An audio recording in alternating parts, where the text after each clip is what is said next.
Haciendo tiempo. Sí, sí, es Y verdad. Bueno, dale clavo, Humberto. bueno, Comienza. pero Son pon, 5 minutos, yo te el voy a avisar preámbulo, el cuando te preámbulo. falten dos. Ok, Carlos, pon en Bueno, mute a todo el mundo menos a Humberto. buenas tardes a todos, un fraterno abrazo a todos en esta circunstancia tan complicada en la cual nos encontramos. Bueno, la pregunta es, si me llamaran mañana y me dijeran que soy ministro, ¿qué recomendaría yo? Como usted sabe, ya yo fui, quisiera tener la edad que tenía antes, la primera vez que fui, no, ya no creo que vuelva a hacer. Pero en todo caso, un abrazo fraterno a todos. Yo creo que hay que tener primero un marco de referencia global, donde estamos situados en estos momentos. Yo creo que no hay que ignorar de que el petróleo, queramos o no, va a ser, va a seguir siendo determinante en la economía venezolana y es una de las herramientas, si no la principal que tenemos para sortear la crisis. Eso es lo primero. En segundo lugar, que como todos sabemos, estamos atravesando por una crisis muy seria desde el punto de vista sanitario y las implicaciones que eso tiene desde el punto de vista económico y político y social, evidentemente. Pero económico y que tiene sobre la demanda petrolera. Y como si eso fuera poco, eso se junta con el enfrentamiento que esperamos que sea transitorio entre Arabia Saudita y los países de la OPEP, con Rusia teniendo por detrás a los Estados Unidos por las implicaciones que esto tiene en la producción de petróleo y yacimientos convencionales. Es decir, un marco extremadamente complicado. ¿Cuál es, a mi juicio, lo más importante durante los primeros meses de la transición? Yo repito lo que he dicho en varias oportunidades. La transición es determinante para el futuro de Venezuela. Más importante que la democracia en sí, que venga posteriormente el resultado de las elecciones, van a ser los cimientos en los cuales se constituyan la transición, se establezca la transición. Si se hace bien hecho, tendremos democracia. Si no se hace bien hecho, no tendremos democracia. Tenemos que recordar que esta gente está ahí, que no se van a desaparecer, que tienen grandes recursos desde el punto de vista económico y que van a seguir haciéndole la vida imposible a la mayoría de los venezolanos. Entonces tenemos encima un problema grave de gobernabilidad en los primeros meses. Gobernabilidad porque va a haber problemas de orden público muy serios, para lo cual necesitamos en primer lugar las Fuerzas Armadas, en segundo lugar que haya el entendimiento del mundo político, las otras fuerzas sociales del país, empresarios, sindicatos y sociedad civil, de que es necesario que haya por lo menos entre los demócratas un entendimiento mínimo que disminuya en los escarceos políticos, que los va a haber, pero que hay que disminuir, y que haya una suerte de pacto de punto fijo o pacto de la Moncloa para estos primeros meses y los primeros tiempos de la democracia, porque los tiempos van a ser sumamente complejos y van a ser sumamente difíciles. Ahora, como el petróleo es lo que tenemos que hablar, yo quiero comenzar diciendo que como muchas cosas en la vida, es fundamental que tengamos foco, que no nos dispersemos, que no tratemos de hacer muchas cosas al mismo tiempo, sino que tratemos de lograr victorias tempranas, porque el país y el mundo van a estar muy pendientes de lo que ocurre en Venezuela. Y la gente va a querer soluciones a los problemas más acuciantes que estamos sufriendo en estos tiempos, que está sufriendo el país en estos tiempos. De manera tal de que tenemos que trazarnos objetivos. Yo diría que esos objetivos son fundamentalmente tres en el sector petrolero, evidente.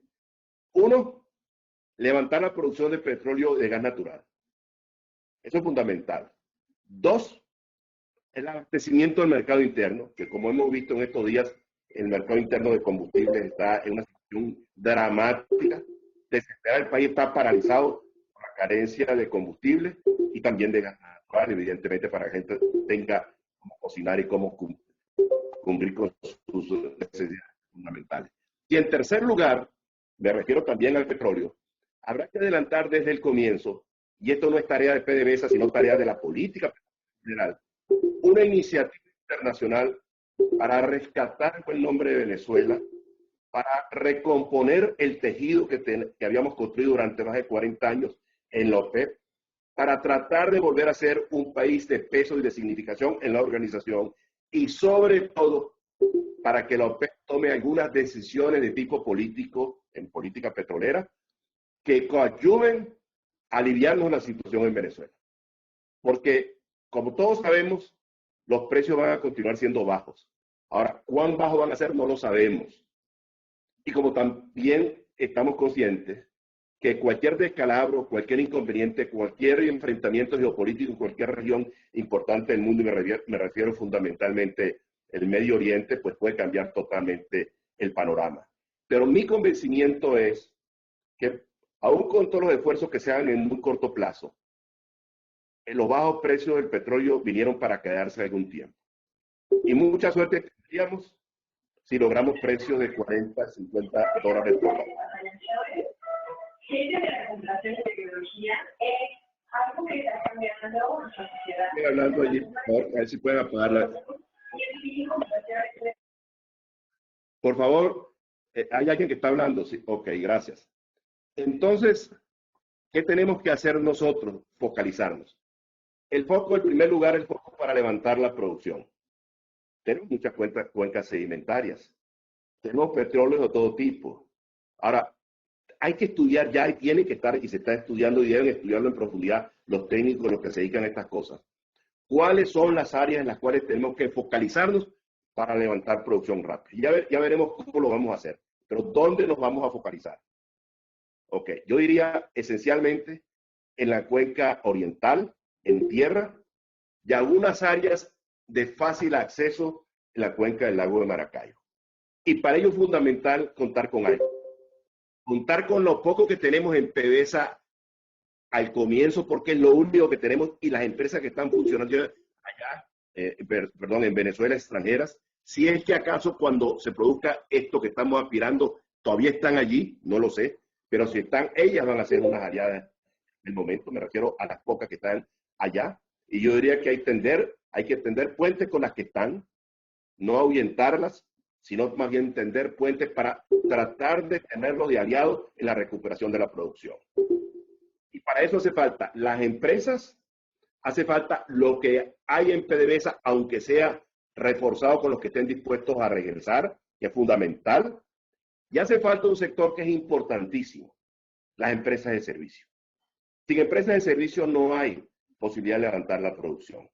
Y esas empresas de servicio habrá que devolverles cuanto antes, si es que todavía existen, los activos que le fueron confiscados, y habrá que estructurar un plan mediante el cual se pueda disponer de algunos recursos para créditos a ese sector, pues son aliados fundamentales en la recuperación de la producción petrolera. Eso es lo primero. Por otra parte, tenemos que focalizarnos también en el tema de los combustibles para el mercado interno. El gas natural ya me refería anteriormente. El gas natural, básicamente por ahora, el oriente, norte de Monagas y la zona de la cifra de Anaco, Santa Rosas, etcétera. Y donde están las reservas de gas que podrían tenerse a disponibilidad más pronta.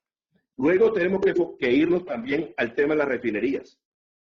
Tenemos varias, digamos 4 más importantes. El complejo refinero de Cardón, Amuay y Cardón, El Palito y Puerto de la Cruz. Yo creo que en las primeras de cambio habrá que focalizarse en una, produciendo petróleo para alimentarla, pero como esa alimentación y esa posibilidad de restaurar en producción cualquiera de esas refinerías no va a ser una cuestión de días, sino que puede tomar algún tiempo. Vamos a tener que instrumentar mecanismos mediante los cuales, a través del instrumento que tenemos en la mano, que es Citgo, podamos traer combustible para el mercado interno. Porque a la gente hay que darle gasolina para que se pueda mover. Hay que darle diésel para que pueda manejarse lo poco que hay de plantilla industrial, lo poco que hay del sector agropecuario.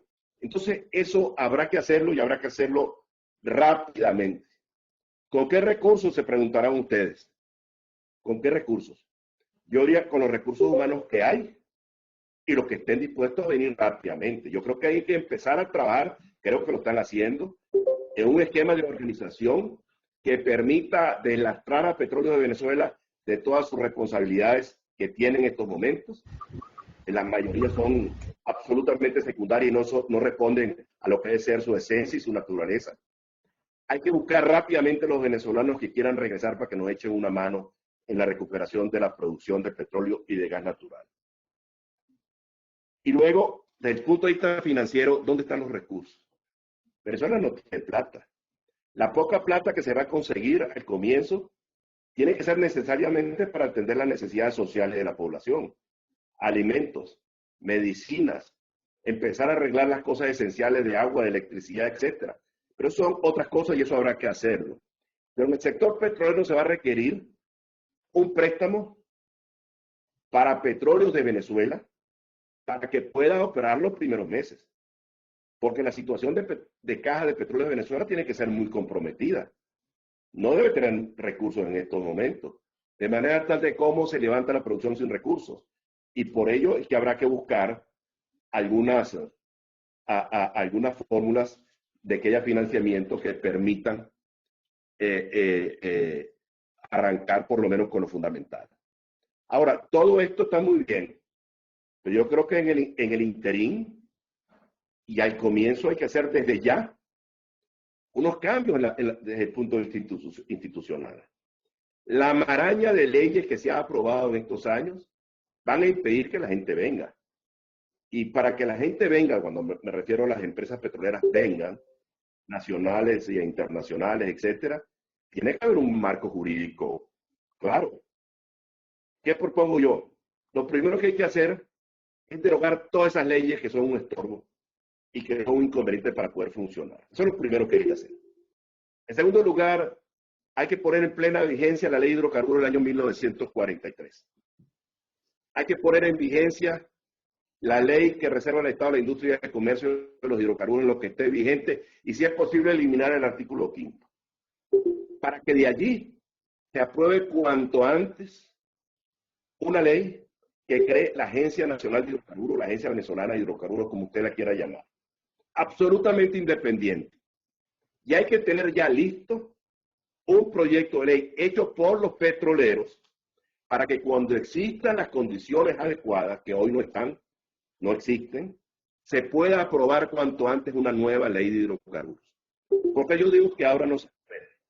Porque con la trifulca que tenemos en Venezuela, con los problemas que hay de persecución, de encarcelamiento, de gente en el exterior, no existe el ambiente, la paz, la tranquilidad y el sosiego para que la Asamblea Nacional pueda producir un instrumento jurídico que haga que la industria petrolera venezolana sea atractiva para los inversores. Entonces yo creo que hay que hacer un proyecto de ley creando la agencia y una ley de hidrocarburos y dejarle a la agencia todas las opciones abiertas. No ponerse con limitaciones, no pretender que los miembros del consejo directivo, la junta directiva, como se quiera llamar, sean designados unos por el ejecutivo y otros por la asamblea, porque si no va a haber el peloteo para distribuirse los puestos y eso es inconveniente de todo punto de vista. Yo creo que tenemos que buscar la manera de que se pueda avanzar cuanto antes en estos aspectos.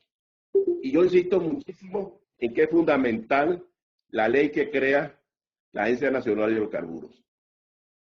Y la iniciativa internacional, pues yo creo que es importante. Es muy importante porque esta situación de precios va a ser muy difícil que el petróleo de Venezuela tenga caja para poder avanzar un poco mientras vienen las compañías petroleras internacionales. Si nosotros tenemos el marco institucional claro, si tenemos una ley de hidrocarburos realista, ¿qué llamo yo realista? Bueno, realista fue lo que hicieron en el año 1943, avanzadísimo a su época, tan avanzado que permitió que estuviera vigente la ley desde el año 43 hasta el año 1975, cuando nacionalizó la industria, e inclusive hubo aspectos de la ley de hidrocarburos del año 43 que quedaron vigentes. Por ejemplo, y esto no es cosa de secundaria, ni mucho menos. Yo he visto por ahí proyectos de ley que hablan de que la regalía va a ser flexible entre el 1 y el 30%. Mire, mencionar el 30% de regalía, aunque nunca se aplique, eso es como ahuyentar a la gente innecesariamente. Lo que hicieron en 43 fue muy sabio. Del 1 al 16, 2/3%. Permitió que el Estado fuera capturando cada día mayor proporción del petróleo que se producía, pero al propio tiempo permitió, cuando la apertura petrolera, que tuviésemos regalía del 1%, que le dieron viabilidad a los proyectos de la faja petrolífera del Orinoco. Yo creo que esa flexibilidad tiene que tenerse. Y dejar, y con esto termino, dejar el manejo del sector petrolero en manos de los que saben. Esto no está hecho para aprendices, ni para diletantes, ni para gente que no haya vivido esto. Olvídense de la edad. Olvídense de la edad. Pueden tener 60, 70 años, no importa. Lo importante es que haya suficiente conocimiento, capacidad, entusiasmo para que esto pueda funcionar. Y hay que incorporar a nuevas generaciones, evidentemente que hay que incorporarlas, pero las nuevas generaciones no pueden tener el rol protagónico en la conducción de la industria petrolera porque no saben cómo hacerlo. Y este es el llamado que yo le quiero hacer a todos los que me están escuchando, independientemente de la edad, que todo aquel que se sienta útil tiene que buscar un espacio de participación. No estoy hablando solo del ministerio, no estoy hablando de Petróleo de Venezuela, no estoy hablando de la agencia, en el rescate de la industria petrolera venezolana, donde sea. Pero hay que participar. No hay que ponerse de lado, hay que participar. Hay que tener una actitud beligerante. Y por eso que insisto mucho, el proyecto de ley de la agencia y el proyecto de ley de hidrocarburos tiene que ser redactado por los distintos expertos petroleros en las distintas fases de la industria. He visto en varias oportunidades por allí que Luis Velázquez ha hablado de tener una serie de recomendaciones y yo estoy de acuerdo con eso. Pero no que sean 40 páginas, ni mucho menos. Una cuestión muy esquemática, que vaya muy al foco y que diga esto es lo que nosotros proponemos hacer en el cortísimo plazo. Recordemos, y con esto termino, que la gente va a estar al acecho para regresar. En Argentina les tomó algunos años, pero regresaron. Una mentalidad un poco distinta, pero regresaron. De manera tal de que nosotros no nos demos, porque no nos quedemos tranquilos pensando que si esta gente se va, no van a pretender regresar, van a pretender regresar. Y la única forma de evitar que regresen es satisfaciéndole las necesidades fundamentales a la población venezolana. Que la gente sienta que en democracia se puede vivir, se puede progresar como nosotros vivimos y progresamos durante muchos años. Que si tú naciste pobre, con educación tienes opción de moverte socialmente, económicamente, de progresar, y eso es lo que el país está esperando de sus dirigencias. Y para todo ello es fundamental el concurso de los petroleros para que contribuyan a rescatar la industria petrolera venezolana. Gracias.